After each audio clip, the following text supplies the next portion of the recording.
Hello and welcome to Spectrum News at 9. My name is Xavier Robert, coming to you live from Uyo, the capital city of Akwa Ibom. Let's take a look at the headlines. President Tinubu arrives Abuja from COP28 summit. Senate warns MDAs against sabotage. Plus, Indonesia volcano death toll rises to 22. Details of these stories are now in a moment.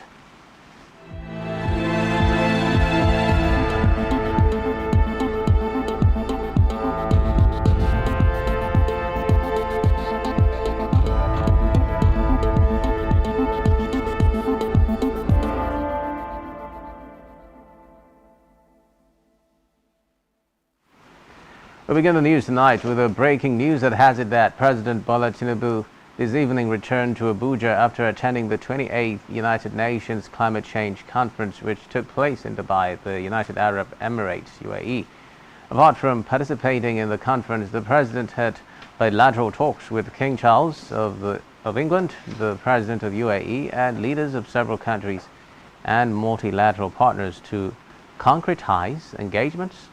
And President Tinubu also witnessed the signing of an accelerated performance agreement between Nigeria and Germany to improve Nigeria's electricity supply and hosted a high-level meeting with stakeholders and investors on the Nigeria carbon market and the electric buses rollout program on the margins of the COP28 climate summit. Recall that Tinubu had on November 29, 2023 departed Abuja for Dubai for the summit expected to end on December 12, 2023.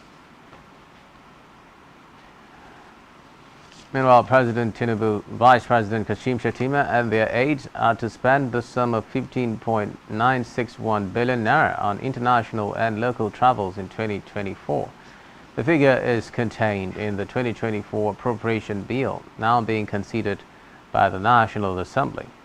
If approved by the federal legislature, he would spend the total of 6.992 billion naira on foreign trips and 638.535 million on travels within the country. Similarly, Vice President Shettima would spend a total of 1.847 billion naira on international and local travels. According to the budget proposal, he will spend 1.229 billion naira on foreign trips and another 618.399 million naira on local travels. Meanwhile, another 6.484 billion was provisioned for villa headquarters, international and local travels. Away from that, now, as part of the efforts to eradicate torture in the country, the federal government says appropriate measures have been put in place to checkmate lapses in legal and administrative frameworks. The Solicitor General of the Federation and Permanent Secretary, Federal Ministry of Justice, Beatrice Jediabwa, made this known today at the training for members of National Committee Against Torture (NCAT) in Abuja. Reports say the two-day training was organized by Avocats Sans Frontières (ASF) France, also known as Lawyers Without Borders France, with the support of the Australian government. Now, from the Red Chambers, the Nigeria Senate has stated that it will not tolerate weak attitudes towards defense submissions from government workers in ministries, departments and agencies, MDAs. The legislature stated that it was committed to continuing the budget's implementation cycle from January through December.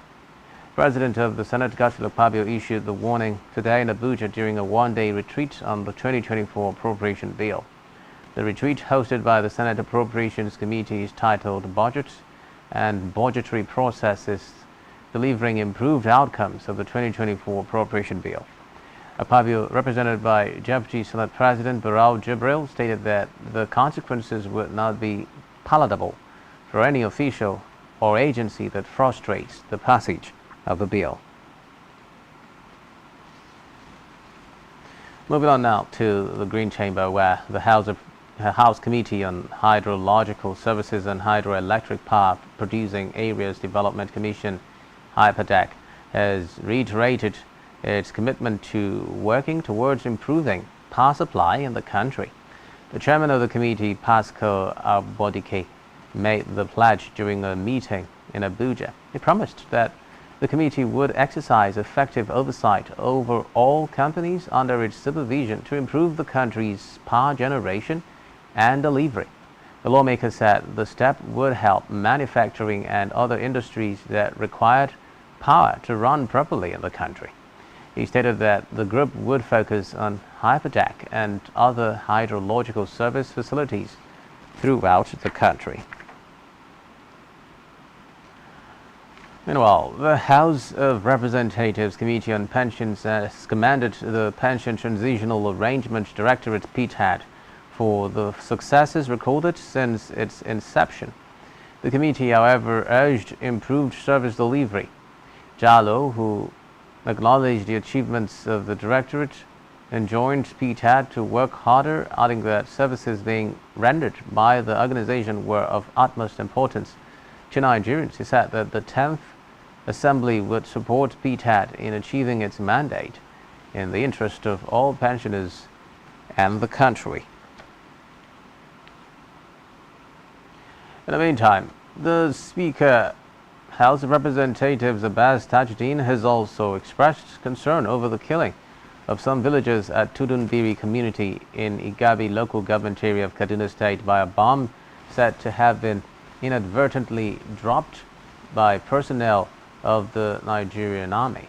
In a statement by his Special Advisor Media and Publicity, Musa Abdullahi Krishi, the Speaker expressed worry that innocent people who were going about their lawful activities got killed in such circumstances and called for a thorough investigation by the Nigerian Army to ascertain what led to such a costly mistake. According to him, the Nigerian Army should leave no stone unturned to unravel what happened, with a view to forestalling a repeat of such an unfortunate incident. He expressed his heartfelt condolences to the people and government of Kaduna State, especially the families of those who lost their loved ones and those injured in the Tudunbiri community. On judicial matters now, the Supreme Court has dismissed an application by Mekai Hedioha of the People's Democratic Party (PDP) in Imo State seeking to be issued a certificate of return as rightful governor of Imo State, stating that Governor Hopo Uzodinma was not qualified to run in the first place. In a ruling read by Justice Tijani Abubakar, the Apex Court dismissed the application for lacking in merit, describing it as unnecessary and vexatious, and such awarded the cost of 40 million naira against Michael Zekome for bringing the matter before the court. According to the judge, those to be paid include the Action People's Party (APP), Uche Nadi, Uche Nwosu, and the Independent National Electoral Commission (INEC). The Apex Court dismissed the motion on the ground that it has no jurisdiction to entertain such a motion. Meanwhile, the Federal High Court in Abuja has ordered the Independent National Electoral Commission (INEC) to fish out its officials involved in the registration of underage persons during the continuous voter registration exercise across the country. The judge gave INEC 90 days to identify the culpable officials and hand them over to law enforcement agencies. Justice Obiora Egwatu held that the officers committed a criminal offense by breaching the Electoral Act. He made the pronouncement in a suit filed by Mike Abwon against INEC. In the judgment, the judge said a former spokesman for INEC, Festus Okoye, had admitted to the infractions in Exhibits B1 and B2. In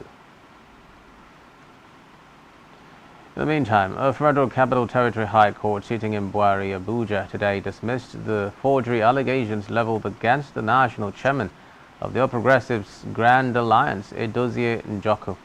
The police had on November 22, 2022, accused Njoku, the youth leader of ABGA, Chukwuemeka Nwoga, and others at large of purportedly conspiring to alter a judgment of the Supreme Court delivered by Justice Mary Peter Odeli, retired. Delivering judgment today, Justice Mohammed Madugu dismissed all the 14-count charges preferred against the ABGA chairman by the police. He held that the prosecution witness did not produce any evidence linking the defendants with an agreement a conspiracy to commit the alleged offense. In a separate development, the planned arraignment of the chairman of Ibeto Energy Development Company, Chief Cletus Ibeto, again failed today at the Lagos High Court sitting in Ikeja.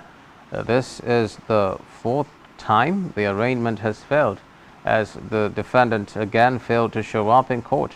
His lawyers, led by Senior Advocate of Nigeria San Uche Obi, told Justice Ismail Ijelu that an issue of legal representation had risen following moves by the Office of the Lagos State Attorney General and Commissioner for Justice to take over the prosecution of the case. Now, the Economic and Financial Crimes Commission (EFCC), through its counsel, Senior Advocate of Nigeria Rotimi Jacobs, described the move as an attempt to scuttle the trial. The anti-graft agency had charged the defendant before the court alongside his companies, Ibeto Energy Development Company and Odo Holdings Limited, on a 10-count charge bordering on allegations of conspiracy, fraud, and forgery, as well as fraudulent use of documents. Meanwhile, the chairman of the Economic and Financial Crimes Commission (EFCC), Ola Olukoyede, has revealed that the anti-graft agency is creating a centralized system to monitor and track seized landed property undergoing investigation over alleged money laundering across the country. It revealed that it was not good that the United States of America made about $3 billion from the FBI Halliburton probe, while Nigeria made nothing from the same probe that was kick-started by the EFCC. Olukoyede made these known during an interaction between the EFCC and civil society organizations held at the Commission's national headquarters, Jabi, Abuja. According to him, about 80% of the agency's ongoing major investigations came from petitions from civil society groups. Now, in education, the Academic Staff Union of Universities (ASU) says most departments and units in Nigeria's public universities are understaffed as a result of teachers leaving for greener pastures. Chairman of the University of Ibadan chapter of ASU, Professor Ayo Akinwole, stated this in Ibadan, Oyo State, that Nigeria's public universities are in pitiful conditions with stress and dissatisfaction obvious on the faces of poorly paid lecturers.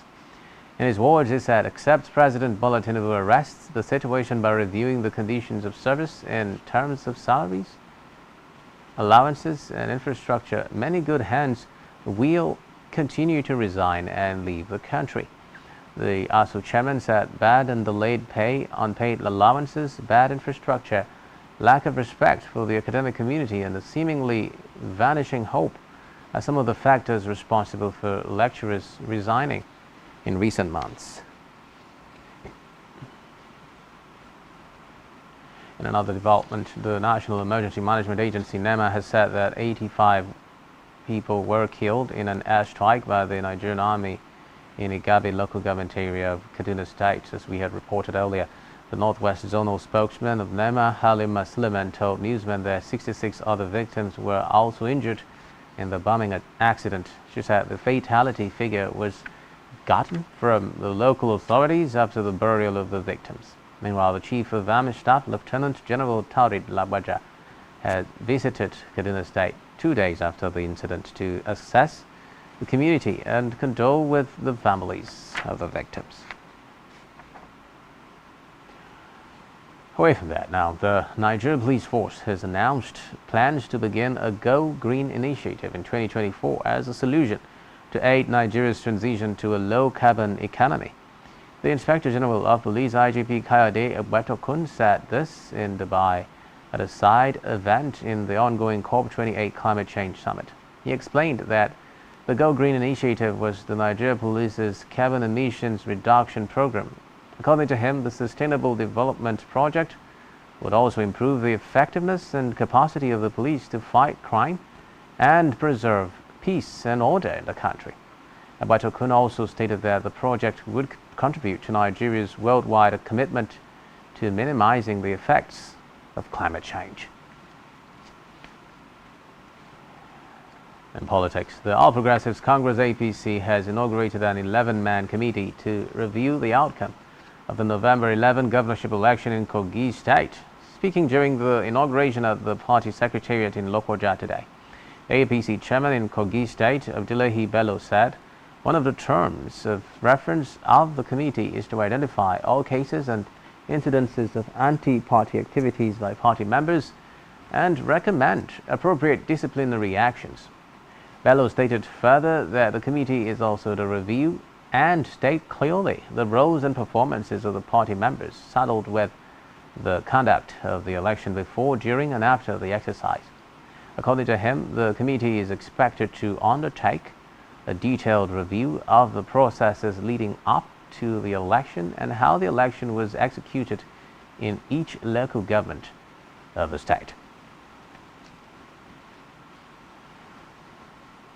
Away from that now, Oyo State Governor Seyi Makinde today presented a 434.2 billion naira 2024 appropriation bill to the State House of Assembly for consideration and approval. The governor said the budget includes 222.3 billion naira for capital expenditure and 211.8 billion naira for recurrent expenditure. The appropriation bill was christened Budget of Economic Recovery. Makinde added that the 2024 budget anticipates an increase of 72 billion naira in internally generated revenue with a monthly average of 6 billion naira. Education received the largest portion of the budget with 90.6 billion naira or 20.8%, followed by infrastructure with 74.3 billion naira or 17.1%. The health sector is third with 40.9 billion naira or 9.4%, while agriculture ranks fourth with 15.8 billion naira or 3.6%.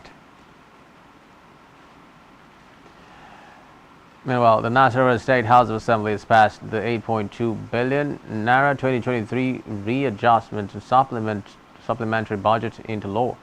The Speaker of the House, Danladi Jatto, announced the development during plenary today. He assured that the lawmakers would continue to collaborate with Governor Abdullahi Sule to promote the rapid development of the state. In another development, Benue State Governor Hyacinth Alia has sworn in 21 local government caretaker chairmen into office. The swearing-in ceremony took place in Makadi, the Benue State capital. Governor Alia, while addressing the newly sworn-in caretaker chairman, said with their appointment, his administration has demonstrated determination to re-inject vibrancy in the administration of the local government system. He added that local government, being among the three tiers of government, is critical to the operation of his administration as it plays a major role in the provision of social services to the people.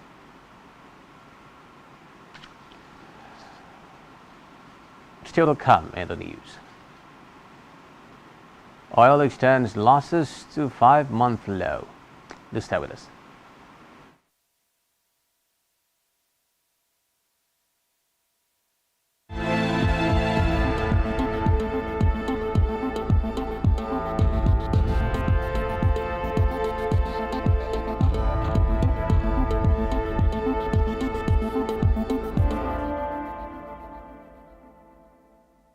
For premium broadcasts and entertainment, sports on the go, and news around the world, watch Spectrum TV on StarTimes DTH Channel 421 and free-to-air frequency 12733. Visit our website, spectrumtvlive.ng. Spectrum TV, broadening your horizon.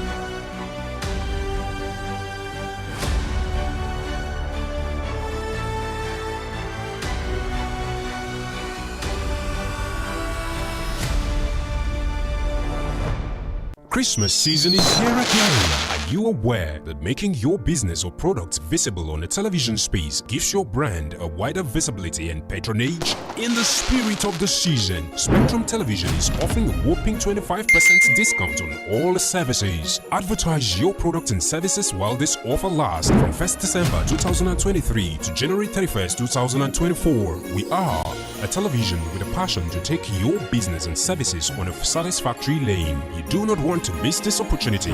For more inquiries, visit our city office at number 2 Taft Plaza Close off Akaitinen Road, Uyo, Akwa Ibom State, or call the following numbers on your screen. Spectrum TV, broadening your horizon.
Nigerian police force, which is the only one allowed by grossly abused. Our governors have to share police powers with the president as stipulated by the constitution. We do not have a federal government police force. We have the Nigeria police force, which shall be administered, organized, and supervised by the Nigerian police force. No, my lord, I want to say something. I want to say something here. Perhaps it might also enlarge the scope of people who should be invited here for examination. My lord, if we cannot find those who literally murdered Abiola, who are those people who could be said to be the beneficiaries of the death of Abiola? Rogers has linked you with some of the killings he did. He never did. He linked you with the attempted murder of Hebrew. He did not. My lord, the matters council is leading the evidence in our matters. Is this an adversary proceeding? It's not, my lord, but we can't be talking about cases which are in court, Is my lord. this an adversary proceeding? It's not, my lord. These cases are in court, my lord. I'm just reminding your lordship.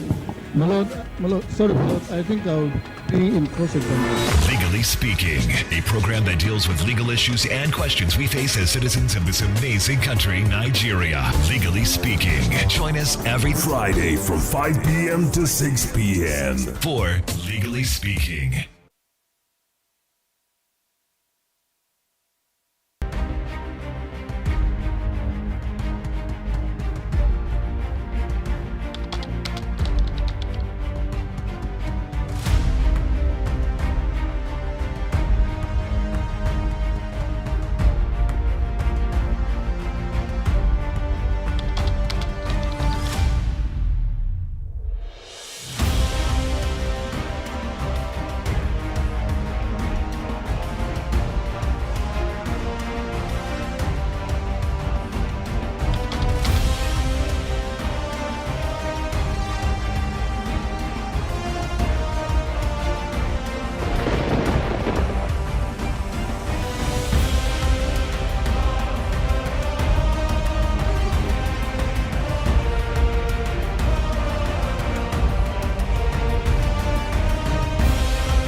One truth not often told is about the transformation that Africa has undergone in recent decades. Africa is shaping its own destiny and should be referred to as the African opportunity.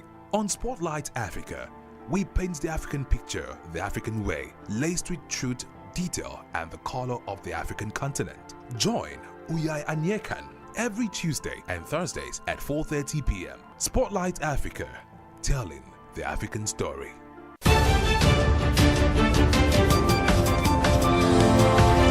Every day marks a day of significance. That in view of the apology tendered by this former minister who had earlier been cleared by this August Assembly, as we face critical issues, developments and events which shape our social and political landscape here in Nigeria and beyond. Political Spectrum is a program specially designed to help make sense of all the moving parts of developments and occurrences in our nation's polity and political economy. There is nothing wrong with Nigeria, but there's everything wrong. The educational history of public figures holds significance beyond mere biographical details. From executive, legislative and judicial developments at national and subnational levels to international diplomacy and relations. Join us for exclusive interviews with key political figures, expert opinions, analysts, thought-provoking conversations for and against, shedding light on the major issues that matter. We will always keep you updated on the most factual, smartest and unbiased reportage. Stay tuned to Political Spectrum. Political Spectrum. All sides matter at the round table. Political Spectrum. Exclusive to Spectrum Television.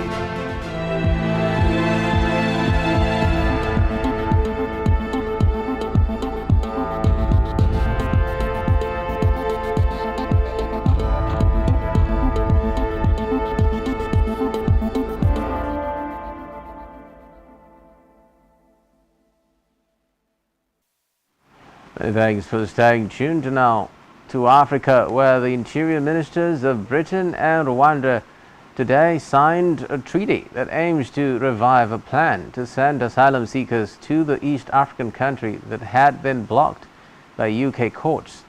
British Home Secretary James Cleverly said the legally binding agreement signed with his Rwandan counterpart Vincent Biruta would address all the issues raised by the UK Supreme Court when it ruled last month that the policy was unlawful.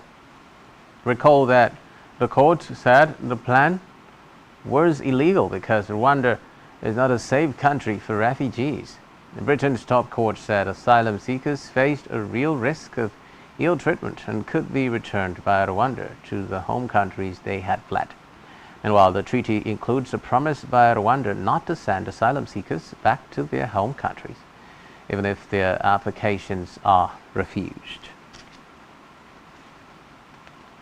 So in Africa, several African governments are defending their decision to send large delegations to the COP28 climate conference in Dubai amid widespread criticisms of financial extravagance. The UN's attendance list revealed that Nigeria, Morocco, Kenya, Tanzania, Ghana and Uganda were among the countries that sent the biggest teams.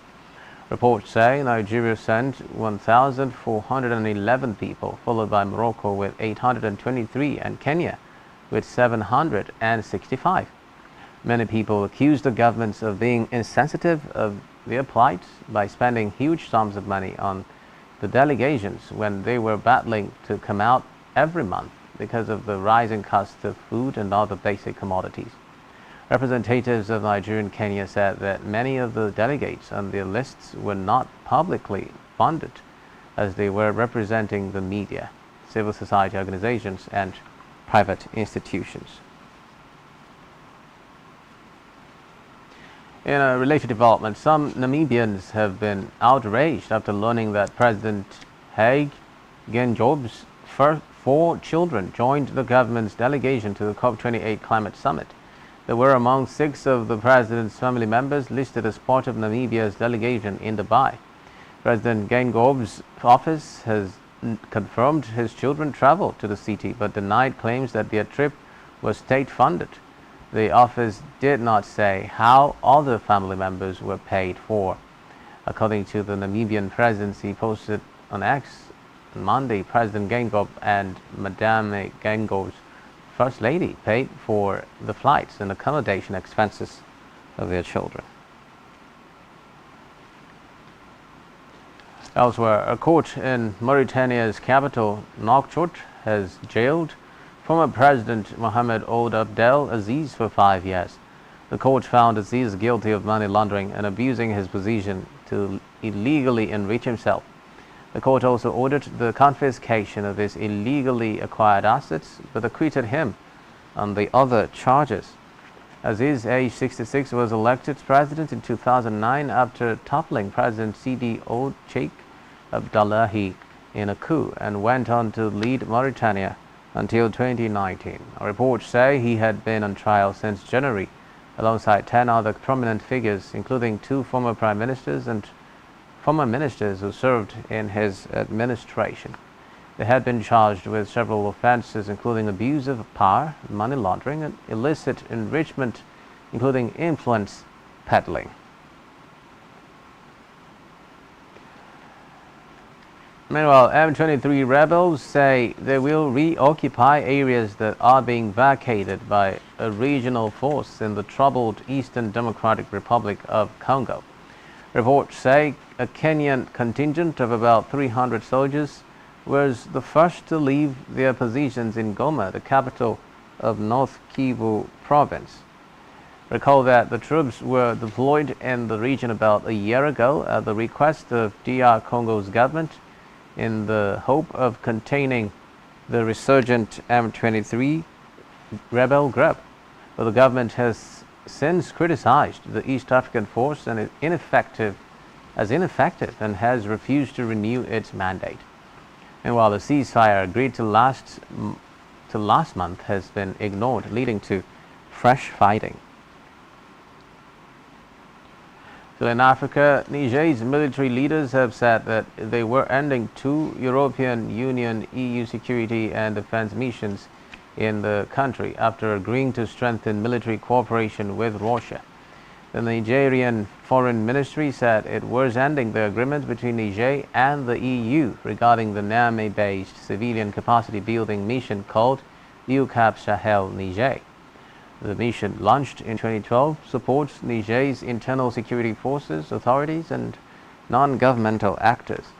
Niger's foreign ministry also announced in a press statement the withdrawal by the state of Niger of consent for the deployment of an EU military partnership mission known as EUMPM in Niger.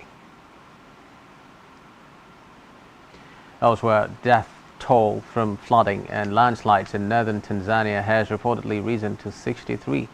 Reports say homes, infrastructure, and farmland have also been damaged. Tanzania's government said 400 rescue workers have been sent to the northern Hanang district. It, however, noted that rescuers are operating under challenging conditions such as defective telecommunications and blocked, damaged roads. A foreign scene. The UN Refugee Agency and aid workers have said an estimated 400 Rohingya Muslims believed to be aboard 2 boats adrift in the Andaman Sea without adequate supplies could die if more is not done to rescue them. Recall that the number of Rohingya Muslims fleeing by boats in a seasonal exodus from Bangladesh has been rising since last year due to cuts to food rations and a spike in gang violence. Babab Baloch, the agency's Bangkok-based regional spokesperson, told newsmen that there are about 400 children, women and men looking death in the eye if there are no moves to save these souls. Meanwhile, the whereabouts of the other boat were unclear. Still on the foreign scene, German Foreign Minister Annalena Baerbock has expressed hope that the cabinet would be able to approve the 2024 budget as soon as possible, so the country could remain a reliable international partner and continue to provide aid to Ukraine. Now, speaking with newsmen, she said Germany will remain a reliable international partner because security in the world is a contribution to its own security as well, especially against the background of the situation in Ukraine. Recall that the German government is under pressure for a recent verdict by the Federal Constitutional Court, which banned it from spending 60 billion euros on climate and environmental projects. Meanwhile, the death toll from a volcanic eruption in Indonesia has gone up to 22 after rescuers found 9 more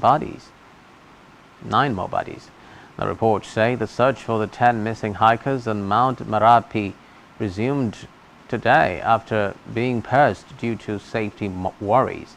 Officials said that 9 bodies had been recovered by afternoon, with one of them still missing, and 12 other injured hikers are undergoing treatment in hospital. Ahmad Rifandi, head of Merapi's monitoring post, told newsmen that 5 eruptions had been recorded today alone, and these volcanic eruptions have hampered rescue efforts for days. Now, rescuers say they have been taking advantage of windows of relative calm to look for the missing, and efforts to look for the last missing hiker would resume tomorrow.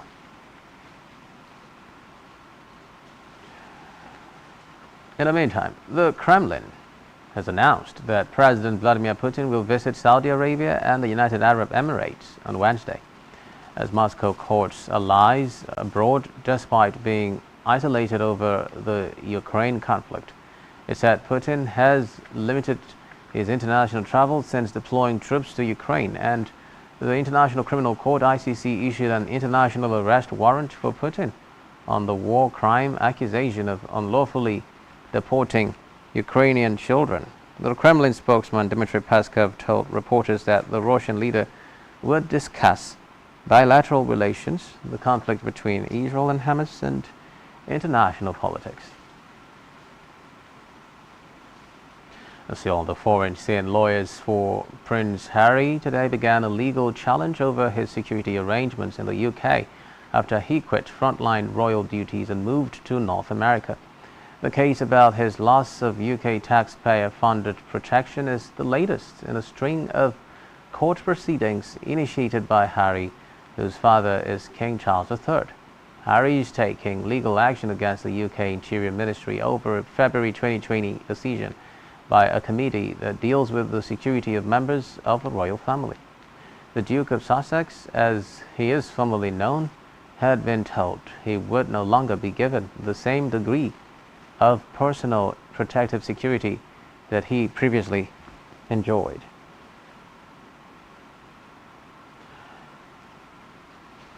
And now it's time for the latest business and stock market stories. We have Blessing Dixon standing by.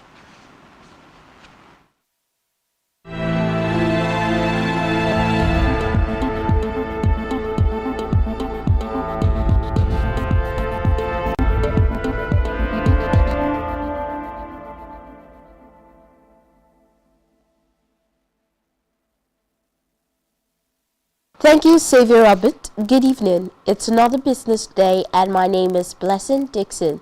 In the news, Nigerian price benchmark Brent crude fell below $77.5 per barrel and WTI crude futures fell further to $72.3 per barrel today, the lowest in 5 months, driven by doubts about the effectiveness of OPEC Plus supply cuts and concerns about weakening energy demand due to softening data in major economies. Last week, several OPEC members, including Saudi Arabia, UAE, and Kuwait, announced additional cuts totaling 2.2 million barrels per day. Still, over 1.3 million barrels per day of the cuts were an extension of voluntary reductions by Saudi Arabia and Russia, and the Kremlin mentioned today that the agreed cuts will require some time to take effect. The market remains cautious despite Saudi Arabia's suggestion to potential ongoing cuts beyond the first quarter. Also, traders remain uneasy about rising geopolitical tensions in the Middle East due to the escalation in fighting in Gaza. In Africa, the South African economy shrank by 0.2% on quarter in the third quarter of 2023. Revised 0.5% rise in the second quarter, mainly attributed to persistent rotational load shedding, logistic constraints, as well as the challenging global environment. 5 of the 10 economic activities experienced declines, with agriculture, manufacturing, and construction making the most significant contributions to the overall weak performance. On the expenditure side, fixed investments contracted by 3.4% and household consumption decreased by 0.3%, while government spending rose by 0.3%. Net exports contributed negatively by 2.6 percentage points, following an increase of 0.6% in exports and a decrease of 8.6% in imports. In Nigeria, Spain has emerged as Nigeria's top exports destination, accounting for a remarkable 12.31% of total exports, valued at 1.27 trillion naira. This was followed by India with a 1.02 billion naira at 9.81%, Netherlands with about 988.66 billion naira, 9.56%, Indonesia with 758.59 billion naira at 7.33%, and France with 720.45 billion naira at 6.96% of total exports. These 5 countries collectively accounted for 45.98% of Nigeria's total exports, demonstrating the country's growing presence in diverse global markets. These developments are according to the Foreign Trade Report for the third quarter of 2023 released by the National Bureau of Statistics. Meanwhile, China has maintained its status as Nigeria's top import partner in the third quarter of 2023, accounting for a significant 23.33% of total imports. It's time for the Nigerian stock markets report. At the end of today's trading session on the Nigerian Stock Exchange, a total of 433.56 million shares in 7,016 deals, corresponding to a market value of 11.114 billion naira, were traded. Compared with yesterday's trading day, today's data shows a 21% improvement in volume, 57% improvement in turnover, and 9% improvement in deals. The current market capitalization of the Nigerian Stock Exchange is 39 trillion naira. In the aggregate, 122 listed equities participated in trading, ending with 40 gainers and 15 losers. Secure Electronic Technology led the gainers with a 10% share price appreciation, closing at 77 kobo per share. On the losing side, Abbey Mortgage Bank came out last with an end-of-day price depreciation of 9.88% at 1 naira 55 kobo per share. UAC of Nigeria recorded the highest volume of 61.7 million traded shares. This is all in business news. Back to Xavier Robert for the rest of the news. Good evening. Many thanks, Blessing. Still to come in the news. Sheffield United sack hacking bottom amid relegation battle. The status.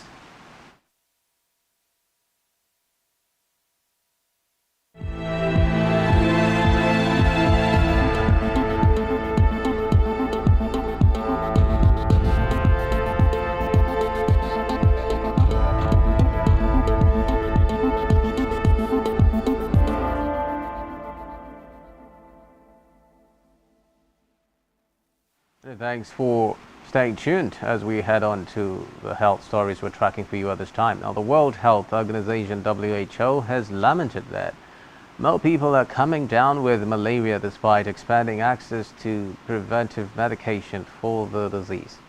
The Global Health Agency in its 2023 World Malaria Report revealed that 249 million new malaria cases were recorded in 2022, an increase of 2 million from 2021 and exceeding the pre-pandemic level of 233 million in 2016.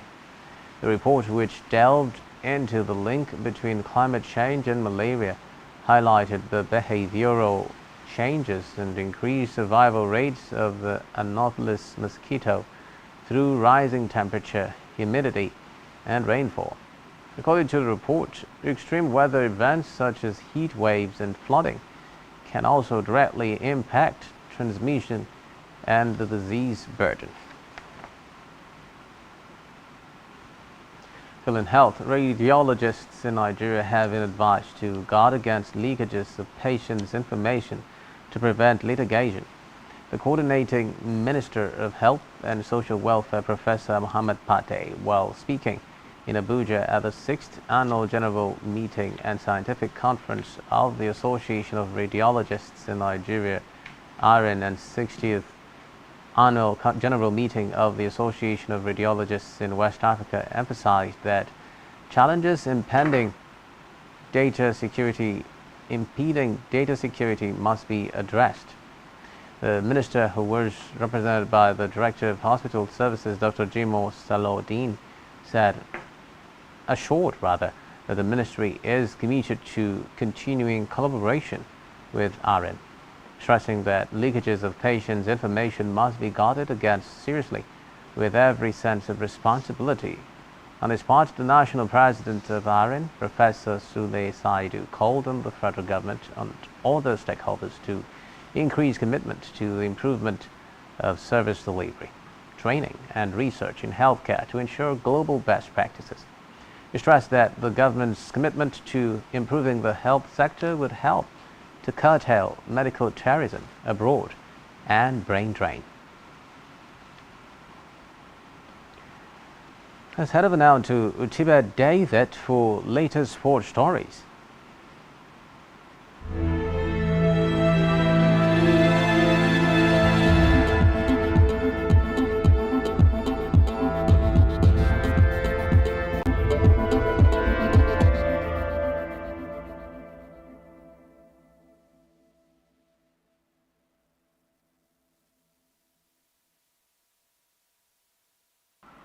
Hello, good evening and welcome. In sports, Sheffield United have sacked manager Paul Heckingbottom following their 5-0 defeat at Burnley on Saturday. Heckingbottom is the first Premier League manager casualty this term, while Wolverhampton Wanderers parted ways with Julian Lopetegui 3 days before the start of the season. The club confirmed the news after a poor start to the season with just 5 points and 1 win in 14 games to lift the bottom of the English Premier League table. Paul Heckingbottom took charge of Sheffield United in 2021, leading them to promotion back to English football's top flight last season after they finished second in the English Championship. Meanwhile, former manager Chris Wilder has been lined up to take over from Paul Heckingbottom. In his previous stint with Sheffield United, Wilder took over when the club was in League One and earned 2 promotions, returning them to the English Premier League for the first time in 12 years in 2019.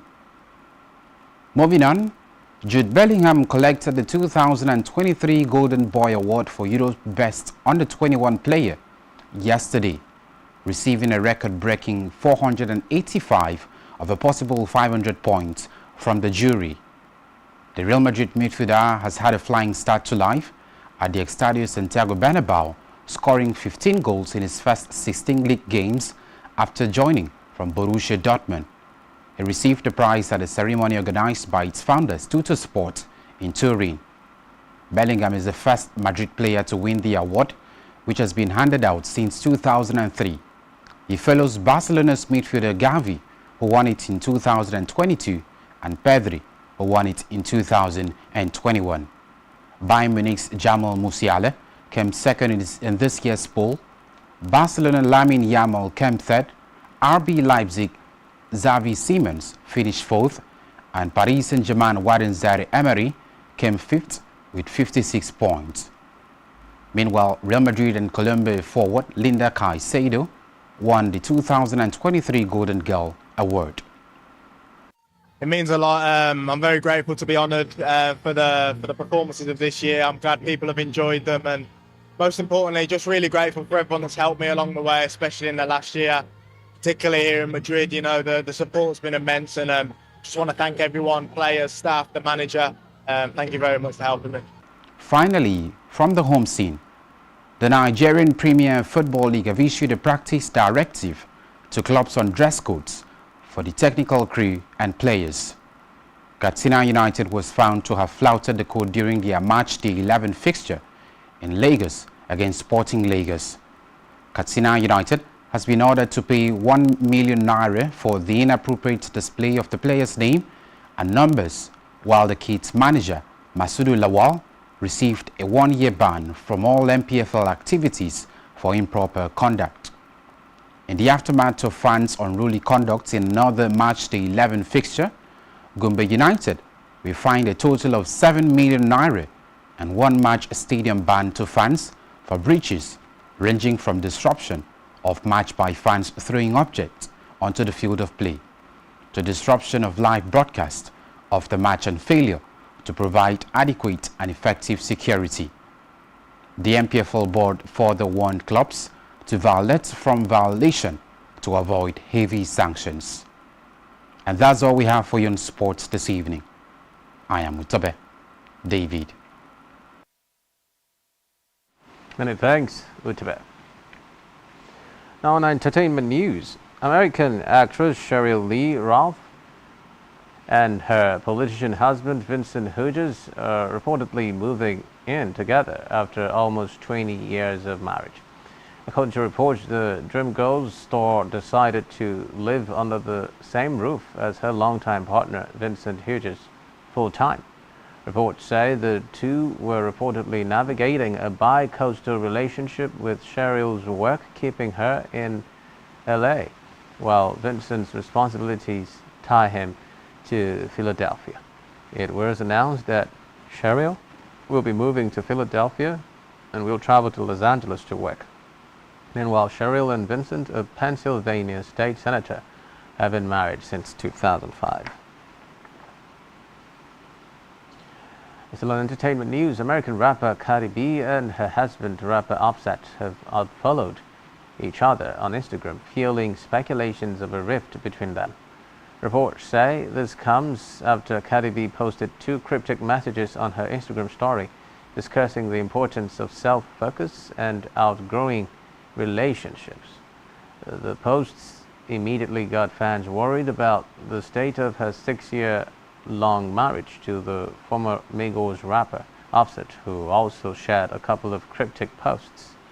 Meanwhile, the couple has admittedly had a rocky marriage over the years, but have managed to pull through each issue, with the most recent being in June 2023.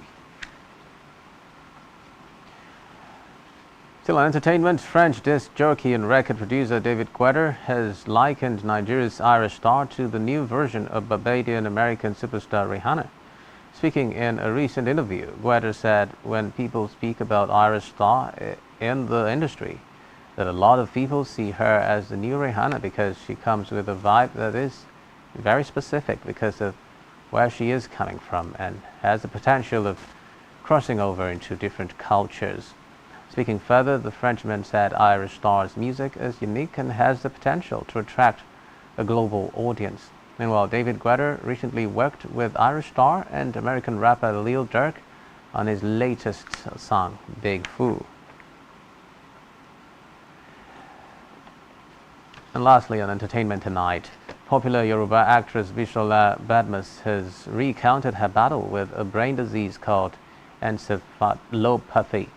Encephalopathy refers to any disturbance of the brain's functioning that leads to problems like confusion and memory loss, according to Health Direct. Badmus described it as a tough one that made her stay away from social media. Taking to her Instagram account on the occasion of her birthday, the thespian offered appreciation to God for seeing her through the illness.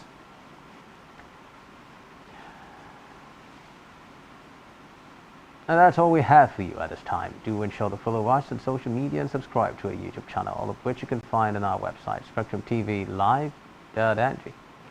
You've been watching Spectrum News at 9. My name is Xavier Robert. Good night.